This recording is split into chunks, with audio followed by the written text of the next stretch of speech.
Acclamons pour le Seigneur, s'il vous plaît. Amen.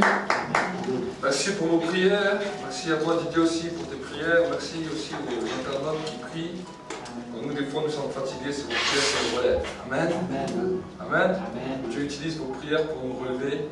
Et il y a des moments aussi où on peut arriver dans une fatigue, mais nous bénissons Dieu parce que Dieu utilise vos prières pour nous relever. Amen. Amen. Et que l'onction puisse continuer à couler. Le Saint-Esprit vraiment fait part de cela, qu'une dimension nouvelle va commencer à s'étendre sur ce lieu, s'étendre sur nos vies. Et nous allons voir de nouvelles choses. Amen.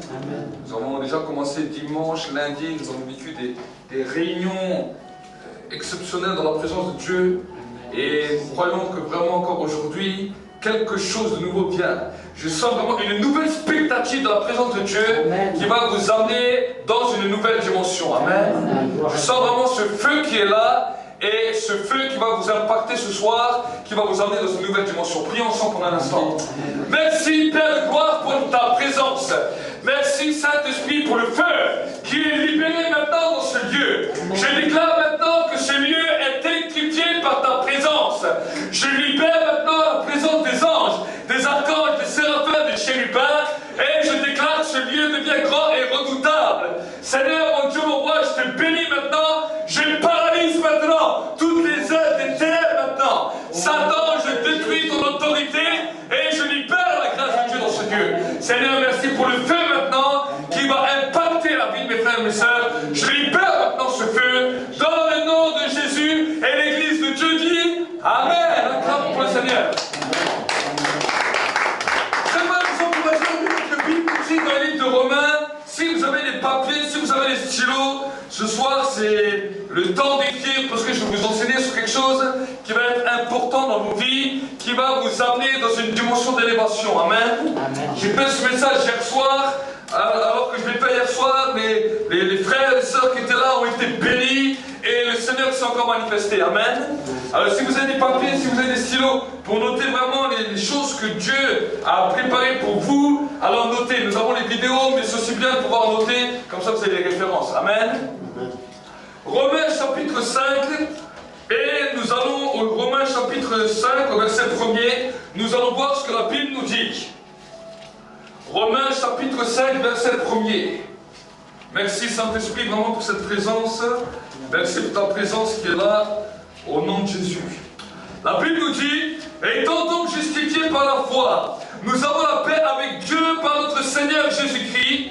C'est à lui que nous devons d'avoir eu par la foi accès à cette grâce dans laquelle nous demeurons fermes et nous nous glorifions dans l'espérance de la gloire de Dieu. Bien plus, nous nous glorifions même dans les tribulations, sachant que la tribulation produit la persévérance, une fidélité éprouvée, et une fidélité éprouvée, l'espérance. Or, l'espérance ne trompe pas, parce que l'amour de Dieu est répandu dans nos cœurs par le Saint-Esprit qui nous a été donné. Car lorsque nous étions encore sans force, Christ, au temps marqué, est mort pour nous des impies. À peine mourrait-on pour un juste. Quelqu'un peut-être aurait-il le courage de mourir pour un homme qui est bon. Mais en ceci, Dieu a prouvé son amour envers nous. Lorsque nous étions encore pécheurs, Christ est mort pour nous. À bien plus forte raison, maintenant que nous sommes justifiés par son sang, serons-nous sauvés par lui de sa colère. Car si lorsque nous étions ennemis, nous avons été réconciliés avec Dieu par la mort de son Fils, à bien plus forte raison, étant réconciliés, serions-nous sauvés par sa vie. Plus encore, nous nous glorifions en Dieu par notre Seigneur Jésus-Christ, par qui maintenant nous avons obtenu la réconciliation. Amen. Amen. L'apôtre Paul est en train de nous expliquer quelque chose de spécial et quelque chose de particulier. Il nous dit que nous avons aussi un sujet dans lequel nous pouvons nous glorifier. Amen. Jusqu'à là, c'est bien. Quand je vais vous dire la suite, vous allez tirer la tête. L'apôtre Paul nous dit que nous devons nous glorifier dans toutes les tribulations que nous passons dans nos vies. La persécution, mais la tribulation, ce sont tous les moments difficiles que tu passes dans ta vie. Voilà ton sujet de gloire. Amen. Tu ne vas pas te glorifier de tes forces. Vous savez, des fois on se glorifie, je suis fort, j'arrive à faire ça, je suis bon. Dieu te dit, cette gloire ne te sert à rien, mais t'amène à ta perte. Mais toutes les situations difficiles que tu as dans ta vie, toutes les tribulations dans lesquelles des fois tu ne comprends pas pourquoi tu passes par là, Dieu te dit, c'est ça ton sujet de gloire. Parce que c'est alors que tu es faible, c'est là que tu vas devenir fort. Parce que là où tu ne peux plus rien faire, moi je vais intervenir. Amen. Amen. Vous savez, tous les hommes de la terre, qu'ils soient croyants ou non croyants, qu'ils soient blancs, noirs, jaunes, rouges, toutes les couleurs que tu veux, ils passent tous par des moments bons et des moments difficiles. Il n'y a pas un homme sur terre qui a que la vie facile. Qu'il soit riche, qu'il soit pauvre, il passe par une situation difficile.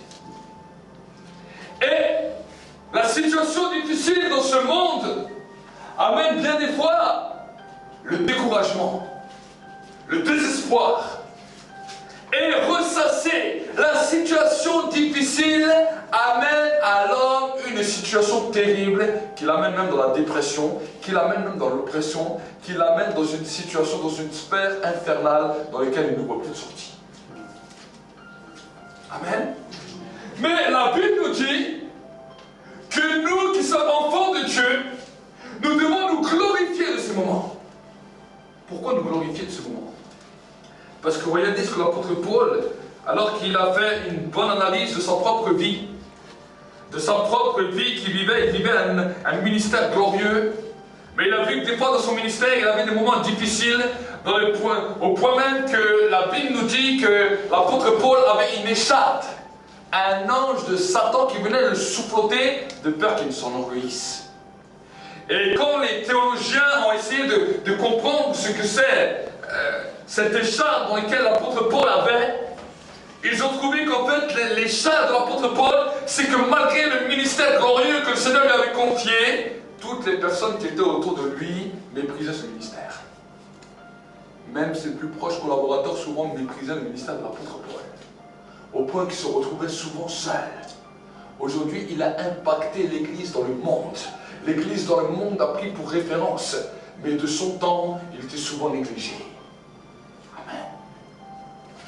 Et quand il a commencé à analyser toutes les choses de cette vie, que même à la fin de sa vie, si vous voyez la fin de la vie de l'apôtre Paul, il meurt décapité.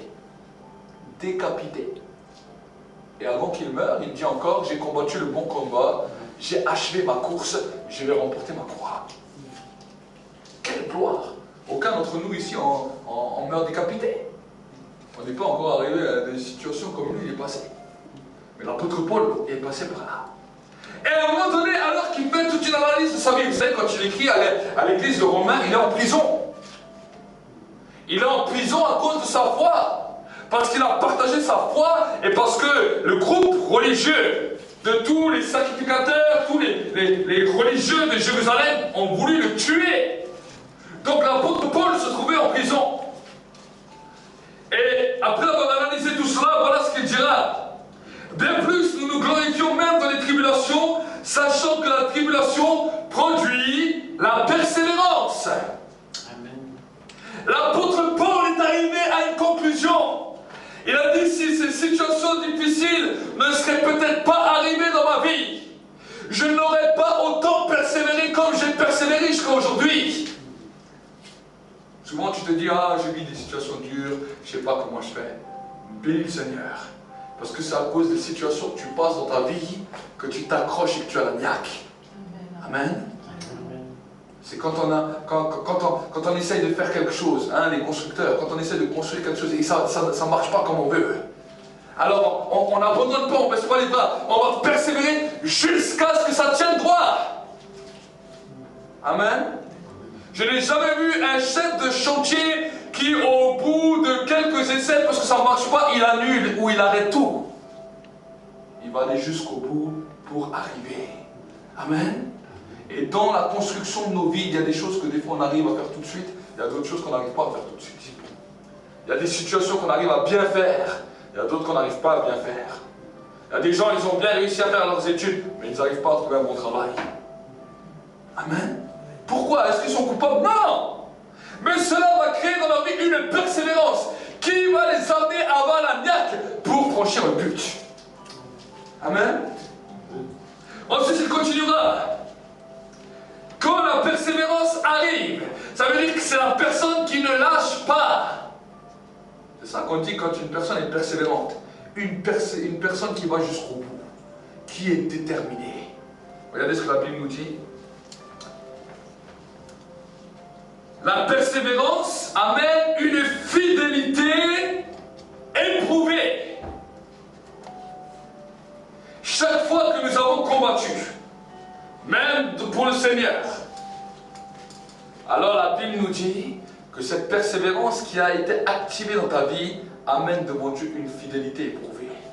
Dieu voit que tu es fidèle malgré les moments difficiles. Amen. Et la Bible nous dit que la fidélité éprouvée amène l'espérance. Voilà que maintenant l'espoir commence à naître dans la vie de l'homme, dans lequel la Bible nous dit que l'apôtre Paul nous dira, voici maintenant 3 choses demeurent, la foi, l'espérance et l'amour. Avant que la foi devienne foi, il y a toujours un espoir. L'espoir que Dieu va agir, l'attente que Dieu va agir. Et dans cet espoir, dans cette attente, on va continuer à travailler encore plus. Et au bout d'un moment, Dieu va parler, qui va déclencher la foi. La foi vient de ce qu'on entend. Ce qu'on entend vient de la parole de Dieu. Ce qu'on appelle la 4e dimension. Souvent, nous ne comprenons pas cela parce que nous ne savons pas comment Dieu agit. Alors ce soir, je vais un peu vous expliquer comment le Saint-Esprit agit quand tu commences à entrer dans la vie d'un homme. Avant que tu marchais avec Dieu, tu marchais selon les lois de la chair. C'était ton âme qui dirigeait ta vie. Tous tes sens, toutes tes émotions, c'est ce qui dirigeait ta vie, c'est ce qui conduisait ta vie. Mais la vie émotionnelle et affective de l'homme l'amène toujours dans une situation d'échec, parce que c'est dans cette vie émotionnelle qui appartient à l'homme que tu vas trouver les difficultés avec tes amis, les difficultés avec les personnes que tu aimes, les difficultés peut-être avec ton épouse, avec ton époux, avec toutes les personnes, parce que cela va affecter ton âme. Amen. Le problème de l'homme, c'est le problème de l'âme. Et quand il vivait sans Dieu, quand tu n'avais pas encore connu le Seigneur, ton esprit était mort. Et il était coupé de la présence de Dieu. Donc la seule chose qui conduisait ta vie, c'était ton âme. Et l'âme a besoin que nous puissions lui satisfaire tous ses désirs. Les désirs de la chair, les désirs du goût, les désirs du toucher, les désirs de la sensation, les désirs du mot, les désirs du parler. Ça, c'est les désirs de l'âme. Amen. Et je me souviens que quand on est découragé, hein, surtout les madames, ils aiment regarder des films d'amour qui va émotionner tout leur sens jusqu'à faire couler les larmes. Ils disent, ah, c'est trop beau, j'aimerais vivre la même chose. Mais mesdames, les vrais princes charmants n'existent pas comme à la télé. Amen. Ils ne sont pas comme à la télé. Pourquoi? Parce qu'on a nos bons côtés, mais on a aussi nos mauvais côtés. Amen. Amen. Et généralement, les messieurs font beaucoup d'attention plus quand ils sont fiancés, quand ils connaissent à peine. Mais après, quand ils vivent, après, les messieurs, ils disent, ah maintenant, c'est notre match de foot, c'est nos activités. Amen. Et là, les madames disent, ah, quel homme bizarre. Avant, il n'était pas comme ça. La dimension de la chair a amené une tristesse. Amen. Mais voilà maintenant tu as connu Dieu, tu as accepté Jésus. Le Saint-Esprit est en train d'être ce que nous vivons quand nous sommes rassemblés. Nous louons Dieu, le Saint-Esprit descend. Nous sommes contents de sa présence, quelque chose de joyeux vient, quelque chose de glorieux vient. Mais le Saint-Esprit ne vient pas simplement pour nous mettre dans une position de joie pendant un instant, mais il vient aussi pour travailler. Amen. Et la Bible nous dit que le Saint-Esprit travaille toujours avec la parole. Il convainc le monde des péchés, de justice, de jugement. On a déjà vu plusieurs fois ces aspects. Mais maintenant, on va voir un peu plus profondément comment il travaille. Il va commencer à utiliser la parole. Et la Bible nous dit que la parole est une épée à deux tranchants qui sépare et juge les pensées et les sentiments de l'âme et de l'esprit. Ça, c'est la première des dimensions que le Saint-Esprit va amener dans la parole. C'est là où tu vas avoir ce qu'on appelle la crise de la foi. Ça change du simple temps où tu as été bien visité dans la présence de Dieu à l'église. Tu vas lire la parole, ça va confronter quelques raisonnements dans ta vie, quelques raisonnements humains qui sont là. Et là, il y a des choses qui sont incompréhensibles. Parce que tu vois ce que Dieu dit et tu entends ce que ta pensée dit. C'est le travail du Saint-Esprit, dans lequel le Saint-Esprit utilise la parole pour commencer à séparer et juger les sentiments de l'âme et de l'esprit. Amen. Le premier travail que Dieu a fait sur la terre, alors que la Bible nous dit que la terre était informe et vide, et Dieu se mouvait au-dessus des eaux, la Bible nous dit que les ténèbres étaient dans tout l'abîme, mais que l'Esprit de Dieu était là. Et que l'Esprit de Dieu attendait un mot. Il attendait simplement la parole de Dieu pour entrer en action. Et à un moment donné, alors que la terre a accepté de recevoir le salut, comme toi, le jour où tu as accepté Jésus, la terre a accepté de recevoir le salut. Elle en avait marre d'être plongée dans les ténèbres. Elle en avait marre d'être comme du néant, de ne pas avoir de forme, d'être vide. Elle a accepté l'action du Seigneur. La Bible nous dit dans le livre de la Genèse, Dieu dit que la lumière soit, et la lumière fut. Amen. C'est Dieu qui a créé le premier effet luminaire discothèque. Parce que quand Dieu a dit que la lumière soit, nous voyons dans la Bible que la lumière et les ténèbres étaient mélangées. Il y avait un point de lumière, un point noir, un point de lumière, un point noir, un point de lumière, un point noir, un point de lumière, un point noir. Ça, c'est la première action de Dieu. Quand Dieu amène la lumière, il y a les ténèbres et la lumière qui sont mélangées là-bas.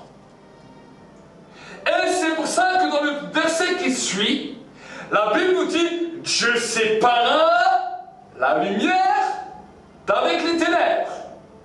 Il eut un soir, il eut un matin, ce fut le premier jour. » Amen. De la même manière que Dieu a travaillé sur la terre, ainsi il commence à travailler dans ta vie. Quand le Saint-Esprit commence à venir, il amène d'abord la lumière. Et quand il amène la lumière, au début, il y a un mélange dans ta vie. Alors il y a une pensée bonne, une pensée pourrie. Une pensée bonne, une pensée pourrie. Une pensée qui honore Dieu, une pensée qui déshonore Dieu. Une attitude qui honore Dieu, une attitude qui déshonore Dieu. Et on se dit, mais on ne comprend rien. On a accepté Dieu. Et on se retrouve avec un méli-mélo maintenant dans lequel on ne comprend pas. Parce que le Saint-Esprit commence une action. Il amène la parole pour commencer à séparer et juger les pensées et les sentiments de l'âme et de l'esprit. Parce que quand tu acceptes le Seigneur, à ce moment-là, ton esprit commence à naître. C'est ça qu'on appelle la nouvelle naissance. Ton esprit devient conscient de la présence de Dieu. Avant, il était mort à la présence de Dieu. Donc, c'est ton âme qui dirigeait ta vie. Mais maintenant, ton esprit prend conscience. Et maintenant, ton âme commence à combattre ton esprit. Parce que ton âme ne veut pas soumettre. Mais le Saint-Esprit, maintenant, il sépare et juge. Il dit, si on les laisse comme ça va être la catastrophe. Donc, je les sépare et juge. Et je commence le travail. Voici quelle est la première parole que le Saint-Esprit commence à communiquer pour amener cette séparation. La Bible nous dit, le Saint-Esprit témoigne à notre esprit que nous sommes enfants de Dieu. On ne dit pas qu'il témoigne à notre âme. On ne dit pas qu'il témoigne à notre corps.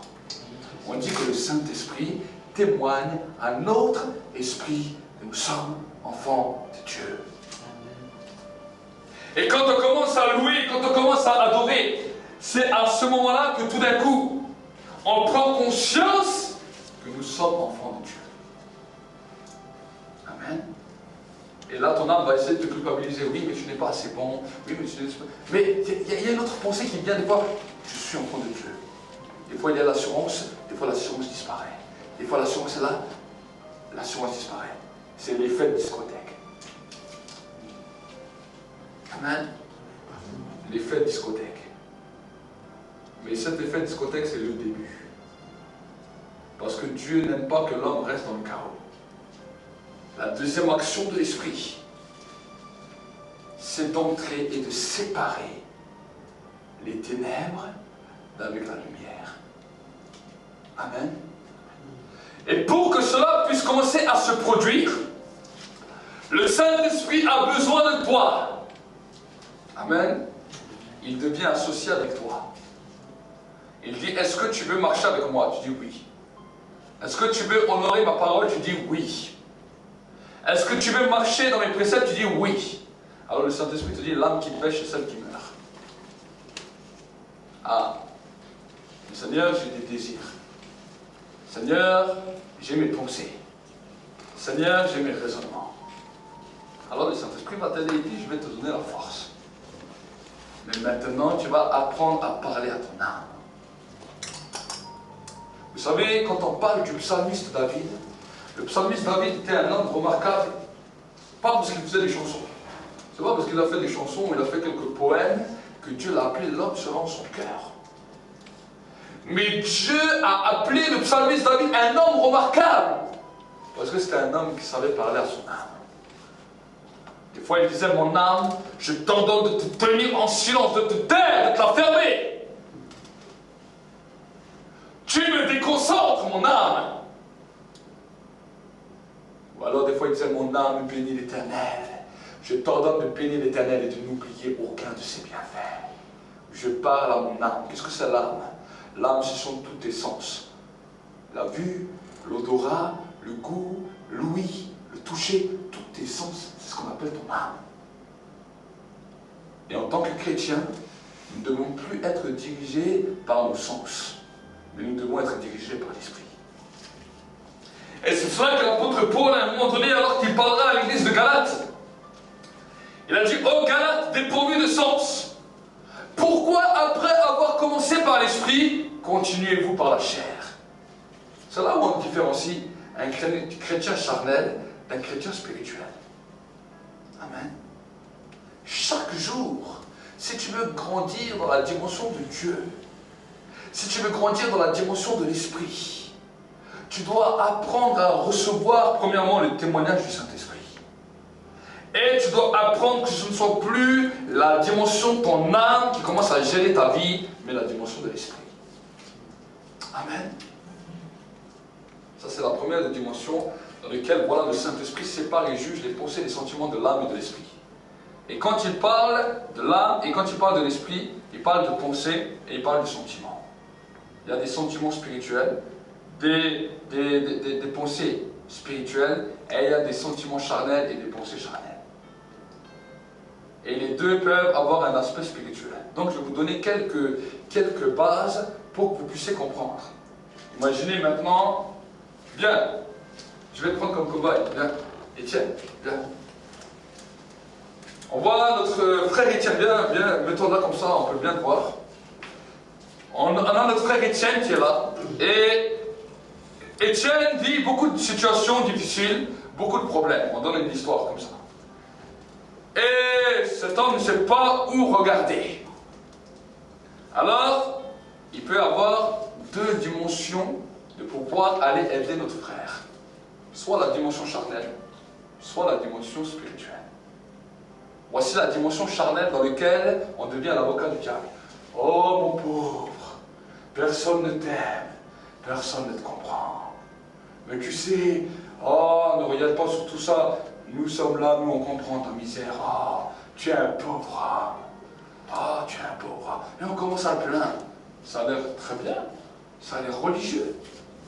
Les hommes d'aujourd'hui diraient, ah, ça c'est un bon frère. Il comprend. Mais par cette situation, il devient l'avocat du diable.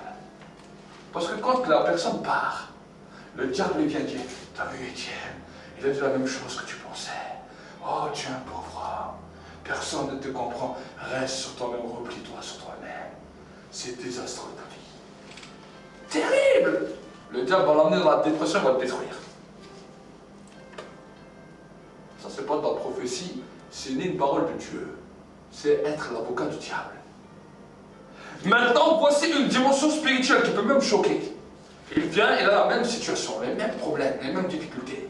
Il dit, écoute frère, peu importe tes problèmes, peu importe tes difficultés, mets la foi en Dieu parce qu'il y a une espérance en Dieu. Regarde en Dieu, regarde ce que Dieu peut faire, appuie-toi sur lui, ne regarde pas sur ta situation, laisse cela, abandonne cela à Dieu. Tu ne peux pas vivre avec ça parce que le jour où tu meurs, tu laisseras ça ici. Peut-être ça peut choquer, ah frère, comment tu parles à ce frère? Je t'imagine tout ce qu'il a. Mais ça, c'est une dimension dans laquelle, quand il va partir, le Saint-Esprit dit, ne t'inquiète pas, je vais commencer à séparer les émotions de ton âme, ces émotions qui sont en train de te détruire, et je te donne la joie. Écoute ce que ce frère a dit, ce sont une parole prophétique qui t'a édifié, qui t'a exhorté et qui t'a consolé. Amen. Je peux retourner. Amen. Je vous ai donné un exemple pour que vous puissiez comprendre. Parce que des fois, vous savez, on est tellement humain, on est tellement par les sentiments que toutes les situations limites, on va pleurer, on va faire pleurer tout le monde. Et on va... Mais est-ce que ça construit? Amen. Ne devenons pas l'avocat du diable, mais devenons l'avocat de l'esprit. Amen. Pour que la séparation entre ton âme et ton esprit commence à se produire. Et la Bible nous dit que quand maintenant ton âme et ton esprit ont été séparés, Dieu les juge. Amen. Dieu juge. C'est ça qu'on appelle la conviction de jugement, de justice et de jugement. La première des choses, c'est la conviction du péché. Quand il y a une séparation entre l'âme et l'esprit, c'est là où tu comprends que tu es pécheur. C'est là où une conscience se réveille. C'est là où ton esprit a été régénéré par le Saint-Esprit, dans lequel une conscience nouvelle est là. Et maintenant, le Saint-Esprit t'amène dans une conviction de justice. Jésus a dit, il vous convaincra de justice parce que je m'en vais vers le Père et que je ne suis plus là. Je ne suis plus là pour vous dire ce qui est bien ou ce qui n'est pas bien. Je ne suis plus là pour vous dire quelles sont les pensées, les sentiments qui sont bons dans vos vies ou mauvais. Mais parce que moi je suis parti, je vous envoie le consolateur, je vous envoie le Saint-Esprit. Et lui, il va commencer à vous convaincre de justice par rapport aux pensées et aux sentiments qui sont bonnes et qui viennent de moi, et les pensées et les sentiments qui viennent de votre âme. Amen. Et à ce moment-là, quand il te le montre, à ce moment-là, c'est à toi maintenant De renoncer à toi-même, de renoncer à l'apitoiement, de renoncer au désespoir, et de dire, Seigneur, je ne suis pas parfait, je n'y arrive pas par ma force, je n'y arrive pas par mon intelligence, mais tu m'as montré quelque chose de spirituel, donc j'ordonne à mon âme de se tenir en silence. Je veux commencer à ordonner à mon âme de s'arrêter. Amen. La Bible nous dit, l'âme qui pêche, c'est celle qui meurt. Elle ne nous a pas dit, l'esprit qui pêche, c'est celui qui meurt. Il ne nous a pas dit, le corps qui pêche, c'est celui qui meurt. Il nous a dit, l'âme qui pêche, c'est celle qui meurt. Amen. J'ai déjà expliqué souvent avec le voleur, vous connaissez cette histoire où je dis que le voleur commence à voler, il a détruit quelque chose à l'intérieur de lui, il n'aura plus jamais de confiance. J'ai souvent expliqué tous ces témoignages pour vous parler de l'âme, pour vous amener à une compréhension de l'âme. Amen. Donc maintenant que toi tu es là, tu veux avancer avec Dieu, tu as deux choix. Soit rejeter tout ce qui en faisait la puissance et rester un chrétien religieux. Beaucoup de chrétiens aujourd'hui sont religieux. Ils vont à l'église, ils prient Dieu, ils font même des prières. Là où ils font des analyses de leur vie, ils ne se disent pas, voilà, je vais analyser les pensées ou les sentiments de mon âme, ils ne font pas ces analyses. Eux, ils font ces analyses. Cette semaine, j'ai prié 1 heure tous les jours. Je suis allé à l'église 2 fois par semaine. J'ai fait un peu du bien à droite et à gauche. Je suis un bon chrétien. Ça, c'est ce qu'on appelle la religiosité. Amen. Cette religiosité ne nous sauve pas. Cette religiosité peut même nous emmener en enfer. Amen. Parce qu'on est éloigné de la pensée de Dieu. Mais comment? pouvoir grandir, malgré des fois nos faiblesses, malgré nos différences. On a tous des faiblesses, on a tous des erreurs. J'ai autant d'erreurs que vous, peut-être même plus. Amen. Mais qu'est-ce qui peut faire la différence? C'est ce temps où on dit, Seigneur, mon âme des fois il est dur. Alors moi je vais lui mettre un mort et je vais ordonner à mon âme de se soumettre. Amen. N'ayons pas peur de nous-mêmes. Mais reconnaissons que nous avons des mauvaises pensées, des mauvais sentiments, des mauvais raisonnements. Dire, Seigneur, je vais maintenant mettre cela à plat pour reconnaître ce qui vient de toi et ce qui vient de mon âme. Et quand je reconnais qu'il y a des choses qui viennent de moi, je dis, Seigneur, conformément à ce que tu as dit dans ta parole, celui qui veut être mon disciple, qu'il apprenne à renoncer à lui-même, qu'il se charge de sa croix et qu'il me suive. Amen. J'aimerais vous parler de quelque chose qui a de la puissance et que beaucoup de chrétiens oublient. J'aimerais vous parler aussi de la puissance de la croix. Amen. Aussi bien que le sang de Jésus a une puissance, aussi bien que le nom de Jésus a une puissance, la croix de Jésus-Christ a une puissance aussi. Parce que c'est sur la croix que la malédiction est restée. C'est sur la croix que la mort est restée. Vous savez, Jésus est mort sur la croix, mais à peine l'a-t-on enlevé de la croix que 3 jours après il s'est levé. Et la mort est restée sur la croix. Amen. Amen. La malédiction est restée sur la croix. Le poids a payé la malédiction.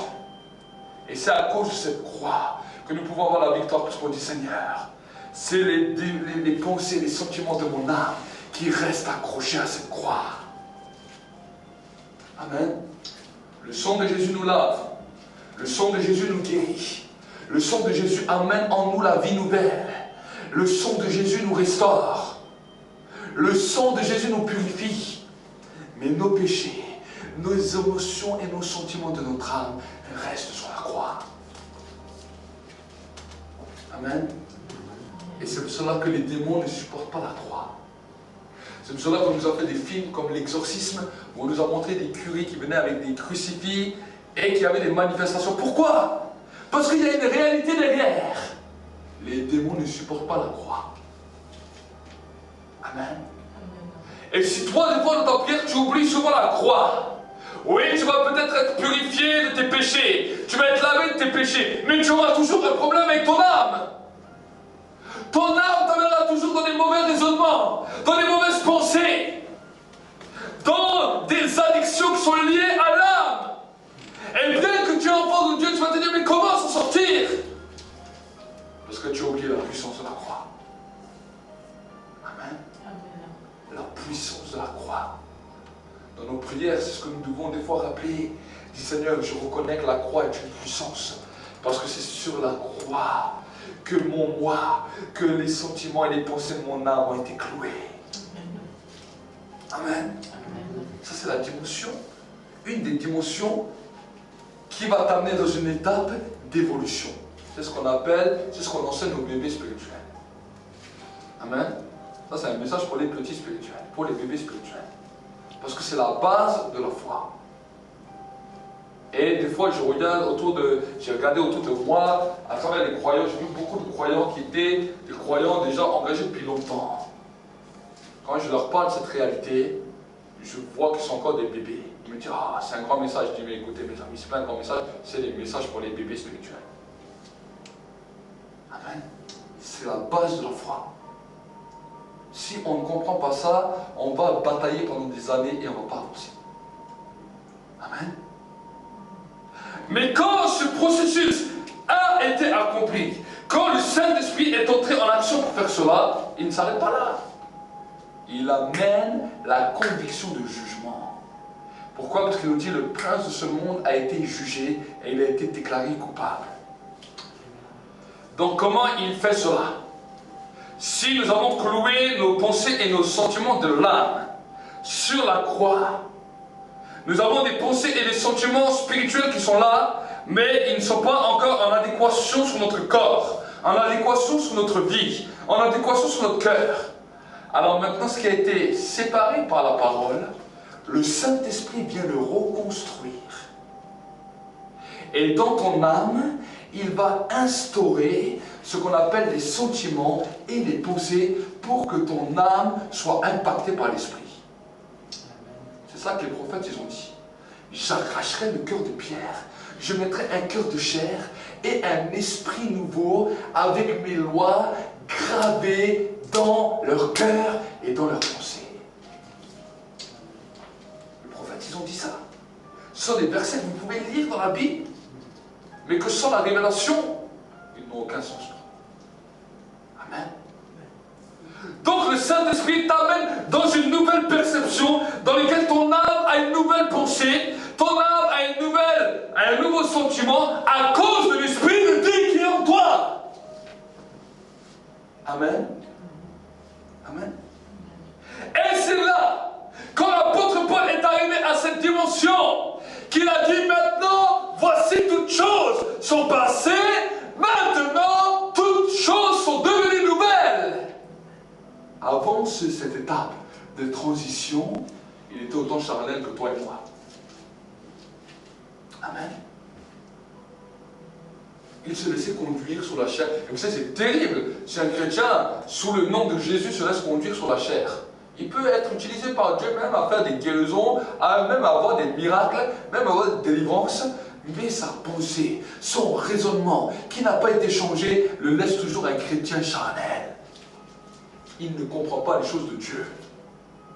Bien qu'il peut voir les manifestations de Dieu, il ne comprend pas les choses de Dieu. Amen. Et au lieu que sa pensée ou son émotion, son sentiment va construire les autres, il va détruire les autres. Amen. Nous ne sommes pas appelés à détruire, nous sommes appelés à construire.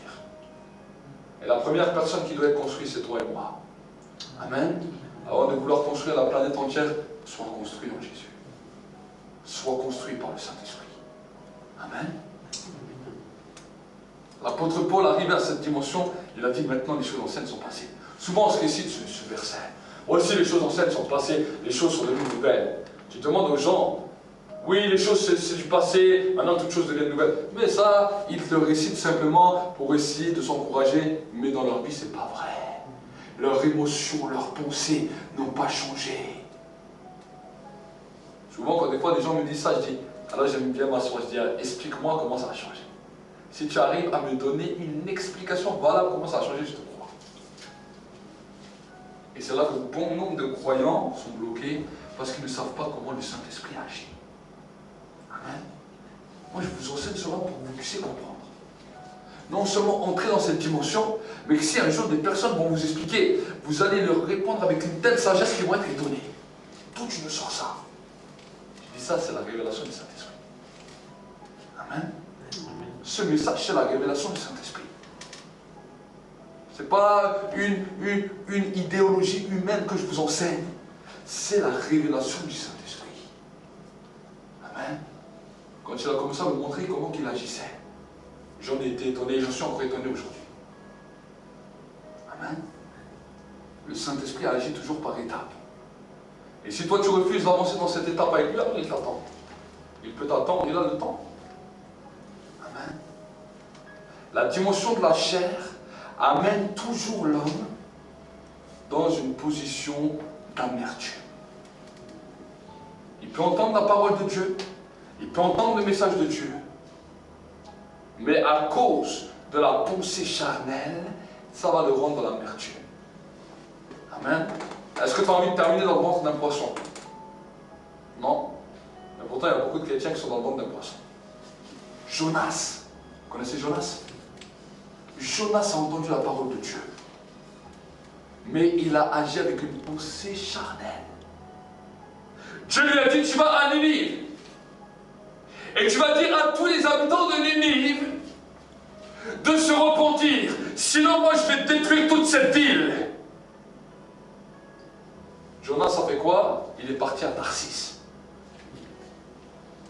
Et quand il était à Tarsis, les flots de la mer ont commencé à se manifester. Dieu lui a dit, tu ne veux pas m'obéir? Ok. Alors tu vas te retrouver dans le ventre d'un poisson.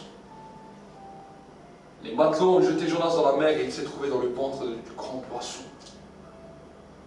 Amen. Il s'est retrouvé dans ce ventre-là. Et vous savez, quand on est dans un ventre d'un animal ou même dans ton propre ventre, c'est terrible d'être dans un ventre. il y a toute l'acide, toute la bile qui est là pour détruire les aliments, pour les compresser, pour les broyer. Et lui, il était vivant dans ce ventre, en train d'être bouffé par l'acide. Est-ce que vous imaginez? Il lui a fallu 3 jours pour qu'il comprenne. 3 jours! Mais les chrétiens qui sont longtemps dans l'acide. Ils sont remplis d'amertume. Et l'amertume grandit parce qu'ils sont dans le ventre d'un poisson. Amen. Mais après 3 jours, Jonas a compris et dit, Seigneur, si tu me permets que je sorte ce poisson, j'irai là où tu veux. Imaginez, après 3 jours, il ressort, il a des trous dans la peau un peu partout, parce que l'acide l'a bouffé, les cheveux ont disparu, il a une tête de mort-vivant, il arrive dehors, même les démons ont peur de lui.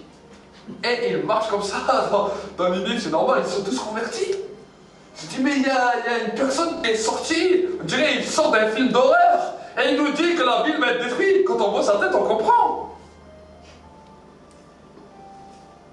Peut-être qu'on rigole, mais rester 3 jours dans un ventre, avec de l'acide.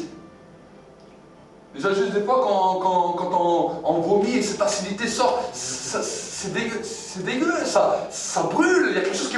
Alors imaginez ça dans la peau pendant 3 jours, dans les yeux, dans les cheveux, dans les oreilles. Vous baignez là-dedans, 3 jours. La pensée charnelle t'amène toujours dans le ventre d'un poisson. Amen. La pensée charnelle t'amène toujours dans le ventre d'un poisson. Et c'est pour ça que ceux qui restent tout le temps dans la chair, ils renient ce qui en fait la puissance. Et ils gardent simplement une piété extérieure. Mais dans cette piété extérieure, ils deviennent amers. Leur vie n'a plus de goût. Et le fruit qu'ils portent n'est plus un fruit de construction, mais c'est un fruit de destruction. Parce qu'ils sont dans un ventre d'un poisson. Si une personne vient avec des paroles de destruction, de condamnation, de lui, sors de ton ventre de poisson. Parce que tes paroles ne produisent pas de bons fruits. Amen. Dites cela. S'il y a des gens qui viennent vous accuser, qui viennent vous ravager, dis-lui, sors du ventre du poisson. C'est terrible. Tu sens l'acide à 15 000. Amen. Et pourquoi je vous dis cela de Jonas? Parce que quand Jonas a prêché, Jonas était toujours conduit par sa chair. Il s'est mis sous un figuier. Il a dit, maintenant je vais voir Ninive être détruite. Il a attendu. Il a attendu. Mais parce que Dieu a vu que toute la ville s'est humiliée devant lui, qui ont demandé pardon à Dieu, Dieu a dit, je pardonne à cette ville.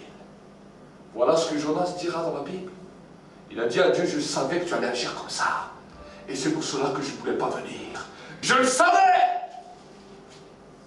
L'émotion de son âme l'a amené à commettre la désobéissance. Et je l'ai dit hier dans la réunion dans laquelle je prêchais. J'ai dit souvent les chrétiens qui sont charnels, Dieu va exprès les exciter, il va bénir tous ceux qui sont autour d'eux. Même leurs ennemis, il va tous les bénir, il va tout leur donner. Et eux, ils vont dire, pourquoi lui, et pas moi? Parce qu'il est dans la chair. Et Dieu dit, tant que tu ne changes pas, je continuerai à bénir tous ceux qui sont autour de toi, exprès pour t'exciter. Amen. Amen. C'est ce qu'il a fait avec le peuple juif. Le peuple juif, ils ont gardé la nuque raide. Ah, c'est nous, on fait ce qu'on veut. On préfère être conduit par la chair. On préfère être conduit par nos émotions. Ils ont souvent désobéi à Dieu. Dieu a dit, je vais exciter leur jalousie. Et je vais bénir les païens. Je vais toucher les païens. Et jusqu'à aujourd'hui, il excite leur jalousie. C'est à cause de cette même chose que l'apôtre Paul a commencé à les exciter. Et c'est pour ça qu'il voulait le tuer. Il a dit, vous avez rejeté. Vous avez rejeté la valeur de Dieu. Vous gardez seulement une piété extérieure, religieuse. Mais vous avez rejeté celui qui était le Messie, qui était venu pour vous sauver et pour vous donner une nouvelle dimension de liberté. Ils ont voulu le tuer. Dieu a décidé de trouver bon de sauver les païens. Là, ils sont devenus fous. Mais ça, c'est comment Dieu agit. Amen. Alors, ne dis pas toujours pourquoi les autres sont bénis et pas moi. Si les autres sont bénis et pas toi, c'est parce que tu marches encore dans la chair. Mais que Dieu peut t'encourager. Quand tu commences à marcher dans la dimension de l'esprit, toi aussi, tu vas être béni avec les autres. Dieu a de l'humour. Amen. Il a un humour particulier qui irrite les orgueilleux. Amen. Qui irrite les hommes charnels. C'est pour cela que la pensée humaine est éloignée de la pensée de Dieu. Et ils ne sont pas compatibles. Parce que la pensée de Dieu irrite la pensée humaine. Ce n'est pas la pensée humaine qui irrite la pensée de Dieu. Dieu n'est irrité par personne. Amen. Dieu n'est irrité ni impressionné par personne. Il dit, c'est moi qui crée tout le monde. C'est moi qui connais les mystères de la création. Rien ne peut m'impressionner dans le monde. Je connais les hommes mieux qu'eux-mêmes. Amen. Mais par contre, quand l'homme qui marche dans la chair, qui marche dans la pensée et le sentiment de son âme, qui n'ont pas été renouvelés, il est irrité quand il entend le message de Dieu. Amen. Et c'est pour cela que même la Bible nous dit que la prédication de la croix est une folie pour ceux qui périssent, mais pour nous qui croyons, elle est puissance de Dieu.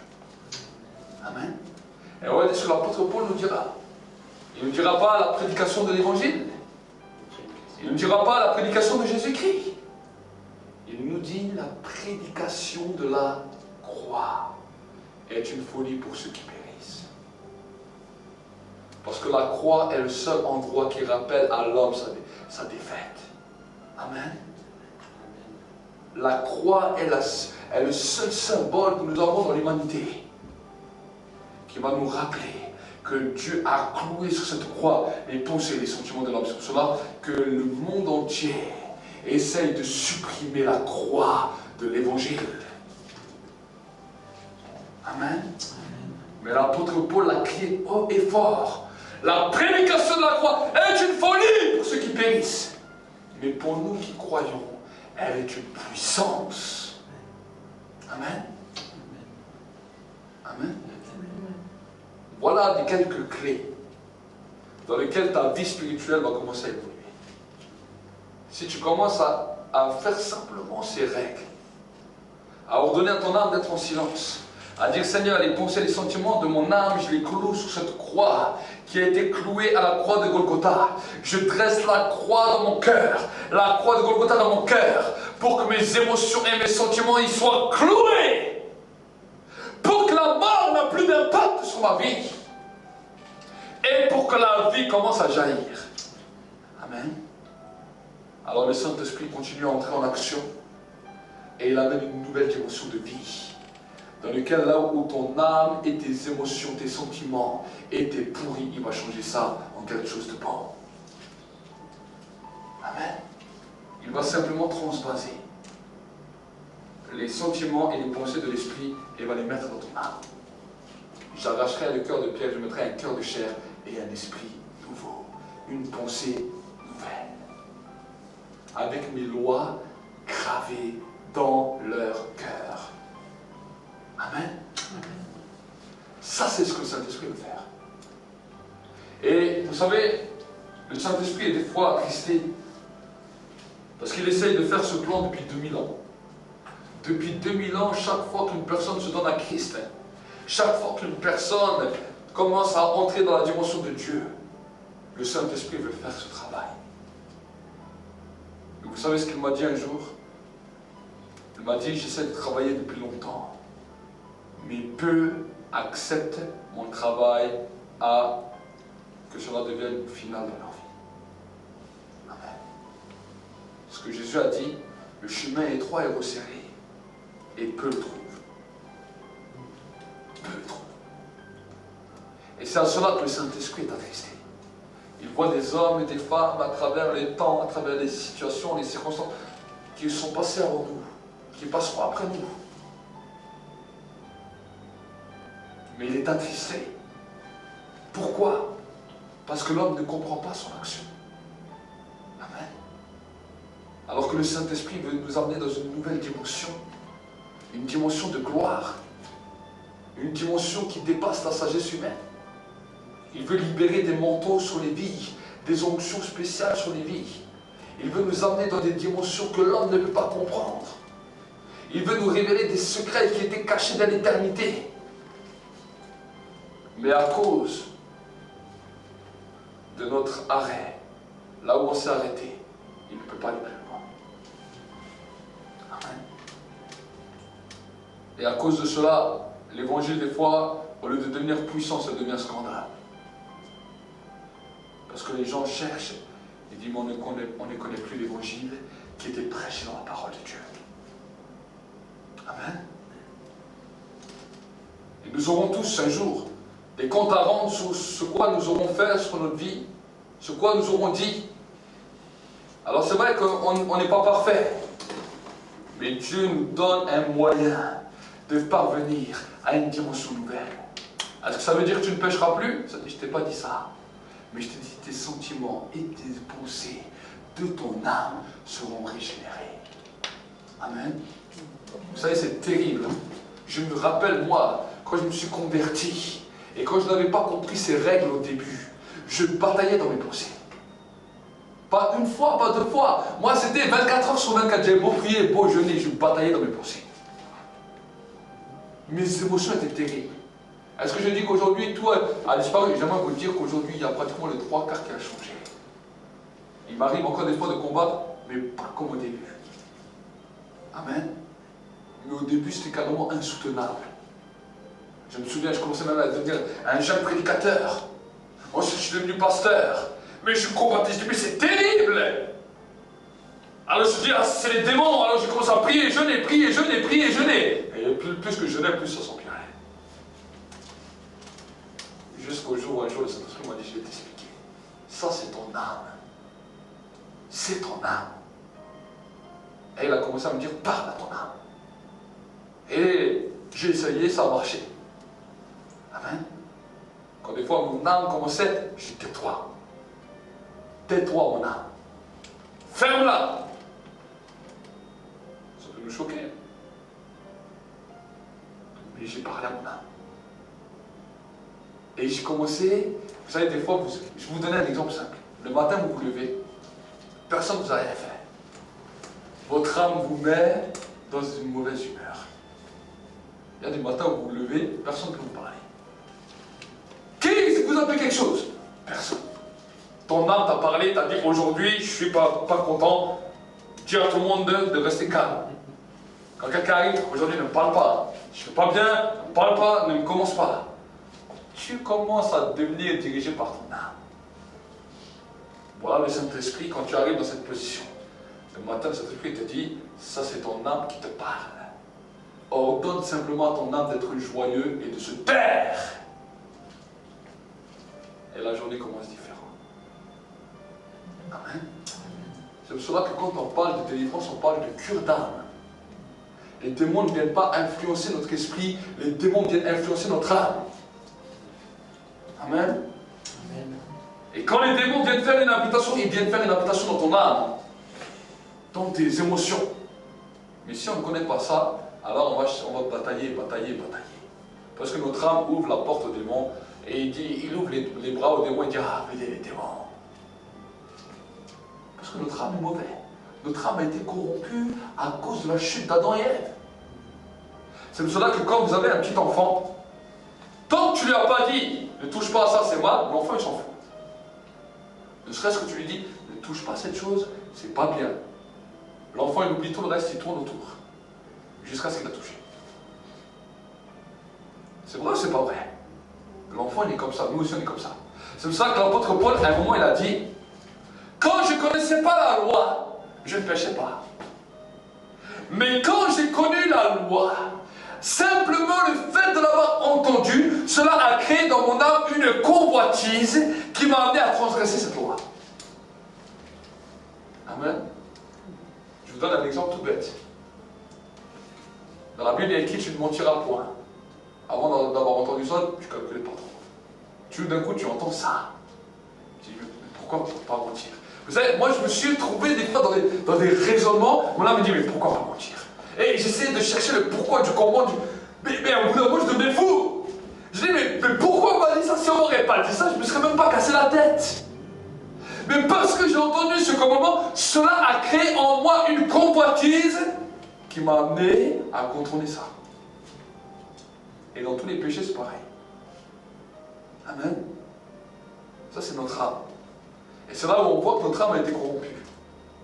Pourquoi je vous explique ça? Pour que vous puissiez comprendre comment vous fonctionnez.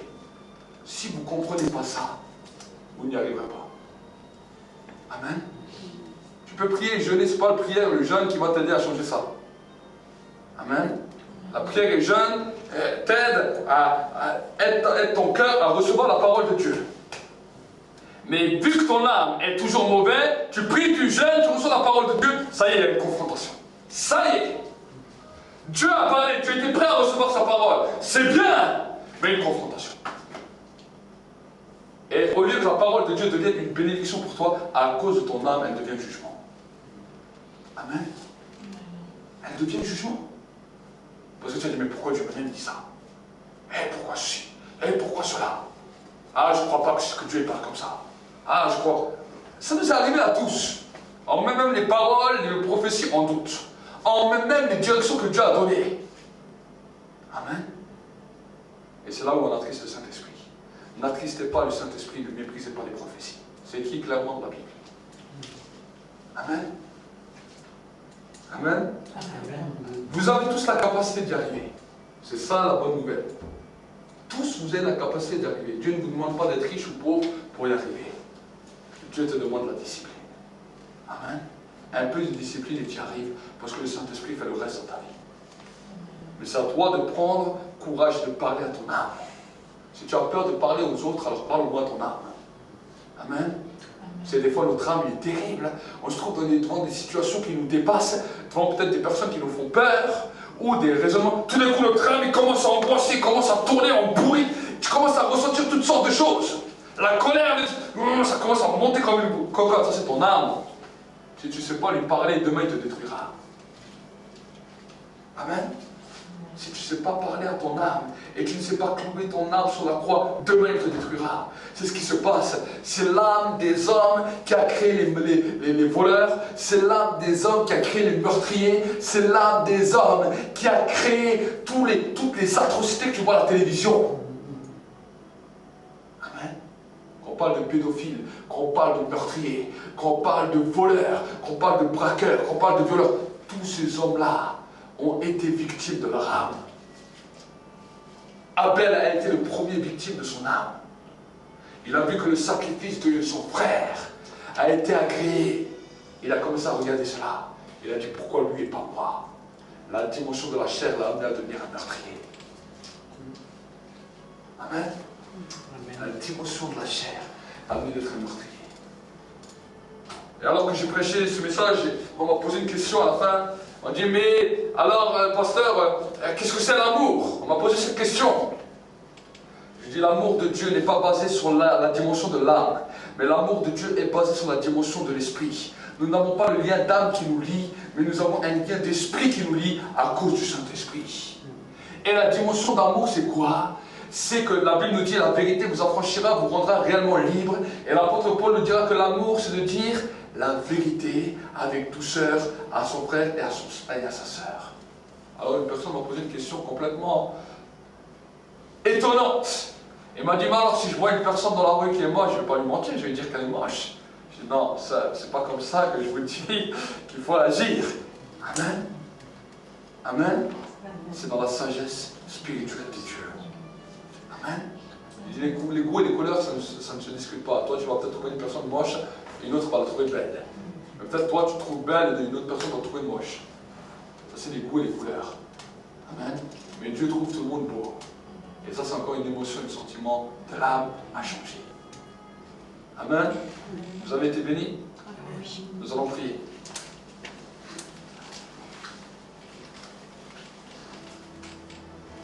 Merci Saint-Esprit pour ce message qui va amener une révolution dans la vie de mes frères et de mes sœurs ici et aussi sur le net. Je libère maintenant ton onction, une onction de transformation, une onction, Seigneur, de métamorphose, une onction de changement sur la vie de mes frères et de mes sœurs ici présents, mais aussi sur celles qui suivront ce message sur le net. Je déclare, Seigneur mon Dieu, mon roi, une dimension de puissance et d'autorité qui va commencer à les accompagner et qui va révolutionner leur vie pour la gloire de Dieu le Père. Ça va être des hommes et des femmes qui vont commencer à produire du bon fruit jusqu'à dans l'éternité. Je libère maintenant cette grâce sur chacun d'entre eux. Recevez maintenant, recevez cette grâce du Saint-Esprit en ce lieu, dans le nom de Jésus. Amen.